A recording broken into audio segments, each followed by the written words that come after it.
మీరు ఎప్పుడైనా గమనించారో లేదో, ఒక్క శివలింగానికే ఒక ప్రత్యేకమైన గుర్తు ఒకటి ఉంటుంది. మీరు ఎప్పుడైనా చూడండి, అన్ని శివలింగాల మీద ఉండదు అలాగా. మీరు కొన్ని కొన్ని శివాలయాల్లోకి వెళ్ళినప్పుడు శివలింగం దగ్గరికి వెళితే దాని మీద కొన్ని గీతలు ఉంటాయి ఇలాగా. అది ఏమిటో తెలుసా గీత? అలా గీత ఎందుకు ఉంటుందో తెలుసా ఎవరికైనా? అలా గీత ఉంటే దాన్ని బ్రహ్మసూత్రము అని పిలుస్తారు. అలా గీత ఉంది అంటే నీ అదృష్టం పండి నువ్వు అక్కడికి వెళ్ళావని గుర్తు. 1000 మాటలు ఓ శివాలయంలోకి వెడితే నీకు ఎంత ఫలితమో, అలా గీతలు ఉన్నటువంటి శివలింగం ఉన్న గుళ్ళోకి వెడితే అంత ఫలితం.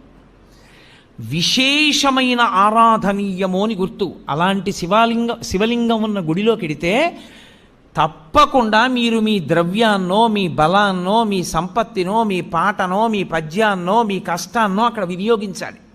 శివలింగం మీద